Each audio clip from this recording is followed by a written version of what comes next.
These are my tagged core equities. What that means is that I have a watch list of 500 symbols, and I've tagged 25 of them, a mere 5%, that I find especially interesting. Let's just bang through these real quick. Boeing has broken its long-term trend line, has clambered back to the upside of it, but I think it's very prone to another resumption of weakness there. Bank of America, which should have gone bankrupt but was saved by the government, bottomed during the financial crisis way down here at literally $2 and change. Now it's at 46, and has just barely made a lifetime high, but it's remains to be seen if that'll sustain. Kind of nosebleed level now. Here's Avis with a cool symbol car underneath a very cool little pink topping pattern there.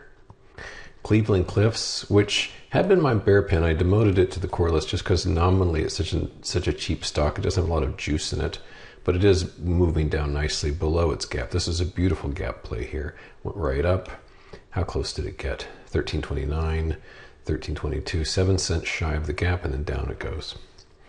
ConocoPhillips, lovely topping pattern there. If we break 100, that'll complete the pattern. It is also psychologically significant. Crocs, nice bounce here to the topping pattern. Looks like a potentially intriguing bearish position. I would say the neckline would be right along there where that dashed line is. So that looks like a interesting, cool little idea. Here's CrowdStrike, which brought down the internet famously on August 5th. Since then, as punishment for bringing the internet down, they've gone up in price almost double. Here's Carvana, which is a little expensive. It has a PE of 1,899, which would mean it would take until the year 4000 for it to earn back its stock price at the current levels. It has had a sensational rise. And you know what? Let's just anchor this to its recent high like so. So we'll just imagine this being a nice inverted cup with handle top. And there's that. And it's also pretty heavily traded. DHI, this is a good individual play with respect to the home builders, way up at the top of the channel. Here's Alphabet, known by everybody else as Google, and it's a total bore fest. It's at the same price level it was back in April, and it's just been grinding around in this very sweeping range.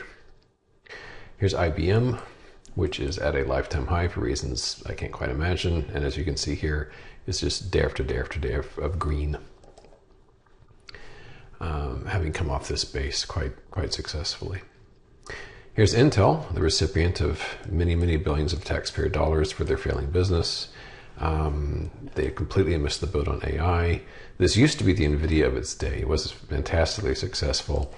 They got arrogant, they got complacent, and they're basically the failure of the semiconductor space now. Here's Lockheed Martin, which seems to have topped out like so.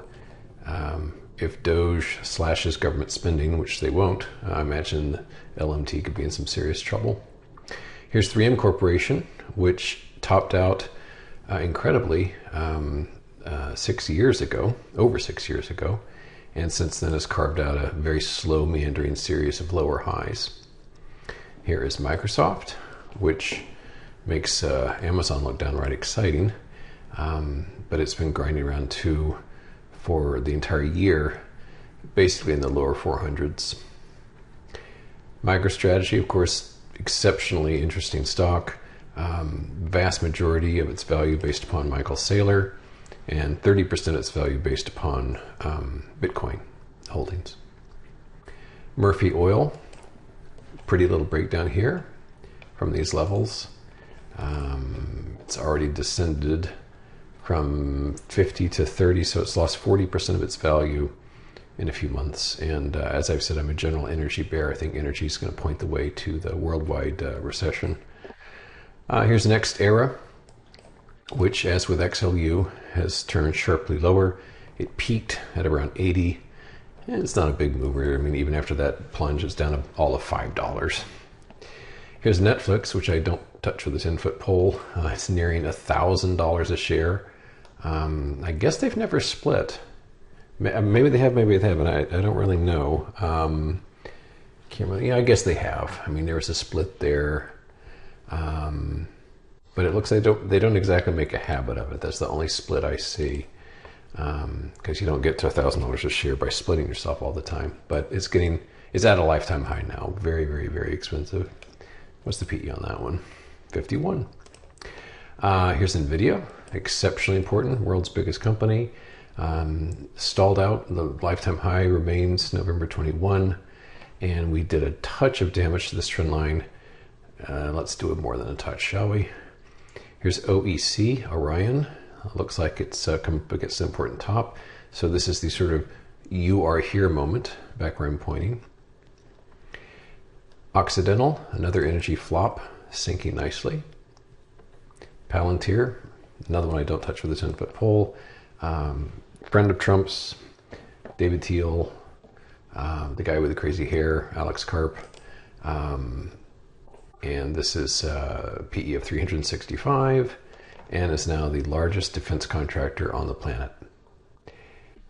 And by the way, took over Prophet's office space years ago, I'll mention. Here's Royal Caribbean, another item that I've learned not to touch. I actually have a special note, a notation. Says, do not trade this, it never works out. So I don't, I just avoid it like the plague. And this has just been blasting higher. PE on this probably not as outrageous yet, 26.